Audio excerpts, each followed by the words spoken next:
சாமியவே ஏமாத்துவேன். சாமியவா? சாமி ஏமாத்துவாயா? எப்படி? சாமி கும்பிடுவேன், ஆனா சாமி ஏமாத்துவான். என்னங்க சாமி கும்பிடுவா? கோயிலுக்கு மொட்டை எடுத்துக்கிறேன்னு வேண்டிக்கிறானே, அதுவே சாமி ஏமாத்துறத. எப்படி? சொன்னபடி போய் முடி எடுக்கிற ஆளா இல்லையா? முடி எடுப்பேன். ஏன் மொட்டை எடுக்கிறேன்னு சொன்னவன் கையை வெட்டிக்கிறேன் காலை வெட்டிக்கிறேன்னு ஏன் கும்பிட மாட்டேங்கிறான்? ஏன்? மசூர் ஒண்ணுதான் வெட்டினா திரும்ப முளைக்கும்னு உனக்கு தெரியும், அதனால பிரச்சனை கிடையாது, அதனாலதான் வேண்டிக்கிறேன். இன்னொரு விஷயம், நம்ம உசுரை பிடிக்கிறது யாருன்னு தெரியுமா? யமதர்மராஜா.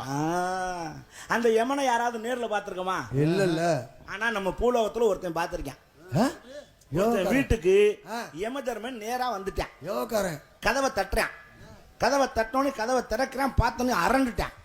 எருமை கடை மேல உட்கார்ந்துருக்கான். கண்ணன் கரையர்னு கையில சூலம் பாசக்கயிறு கதை எல்லாம் இருக்கு.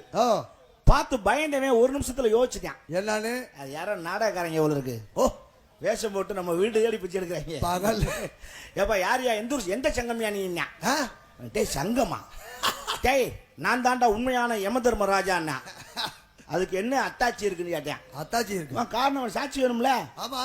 ஆதார் கார்டு கேட்டுருவாங்க யமதர்மட்டி. நம்ம அதான் சொல்லுங்க. அப்பதான் யமதர்மன் சொன்னா கையில இருக்க ஓலைச்சுவடியை காட்டினேன். இந்த ஓலைச்சுவடியை பாத்தியாடா? இதுல இருக்க ஓலைச்சுவடியில ஒவ்வொருத்தர் பேரா இருக்கும். அந்த ஒவ்வொருத்தர் பேரையா படிச்சு வரிசையா அவன் உயிரை பிடிக்கிறதா என் வேலை. சித்திரகுப்தன் சொல்லியிருக்கான். இன்னைக்கு எடுத்து பார்த்தேன், ஓலையில பேர் ஓம் பேர் தான் இருந்துச்சு. ஆனா உன் உயிரை நான் இன்னைக்கு பிடிக்க மாட்டேன், நாளைக்கு தான் பிடிப்பேன். ஏன் தெரியுமா? நீ தர்ம காரியம் நிறைய பண்ணிருக்க, அதனால உனக்கு எச்சரிக்கை கொடுக்க வந்திருக்கேன். நாளைக்கு உன் உசுரை பிடிக்க போறேன். இன்னைக்கு நீ ஏதாவது உன் பிள்ளை குட்டிகளுக்கெல்லாம் செய்ய வேண்டியது இருந்தா செட்டில் பண்ணிக்கிடான்னார். ஆச்சரியப்பட்டேன். என் தெய்வமே, நீ உயிரை பிடிக்கிற ஆளா இருந்தாலும் ஒரு நாள் வாய்ப்பு கொடுத்தே, இன்னைக்கு என் வீட்டுல உனக்கு விருந்துட்டான். யமதர்மனுக்கு ஒத்துக்கிட்டான். யமனம் வடை பாயாசத்தோட சாப்பாடு ரெடி ஆகும். எல்லாம் ரெடி ஆகி தலைவாழை இலை போட்டு யமனை உட்கார வச்சு பரிமாறிட்டாங்க. இயமே சாம்பாரை சாப்பிட்டுட்டு 2 நிமிஷம் ஆகல அப்படியே மட்ட மலக்க மலாந்துட்டான். இந்த முண்டை கரெக்டா தூக்க மாத்திரை 4 மாத்திரை சாம்பார்ல கலந்துட்டான். யாரு? சமையல் சாப்பாடு ஓட்டனி கழியாம காலை புலந்து கிடக்காம பார்த்தா சோளம் இங்கிட்டு கிடக்கு, பாசக்கறி இங்கிட்டு கிடக்கு, கதை அங்கிட்டு கிடக்கு. இந்த மிச்ச சொத்தை எறும்பு கிடாதுன்னு விட்டு அது காலை புலந்து இப்படி கிடக்கு. எறும்பு மாடம் பார்த்தா நம்மள கொய்யால ஏன் உயிரை வாடி பிடிக்கிற நீ, முதல்ல உன் உயிரை காப்பாத்திக்க அப்படின்னு ஓலைச்சுவடி எடுத்து பார்த்தேன். பேர் இவன் பேர் தான் இருக்கு. இது இருந்தா தானே நீ பிடிப்ப. டபக்குன்னு அந்த ஓலையை உருவி அந்த ஓலைச்சுவடியில அடியில சொருகிட்டான். நல்ல வேலை. கொய்யால இன்னும் எடுத்து பார்த்தீங்கன்னா நமக்கு இன்னும் கொஞ்சம் காலங்களுக்கு அடியில தான் இருக்கு நம்ம வேறு, தப்பிச்சுக்கலாமடான்னு நினைச்சிருக்கான். ஏன் தூங்கி முழிச்சு எந்திரிச்சு இப்படி பார்த்தான்ல, அசந்துட்டான். உசுரை பிடிக்க வந்தவன்னு தெரிஞ்சும் எனக்கு சோறு போட்டியடா.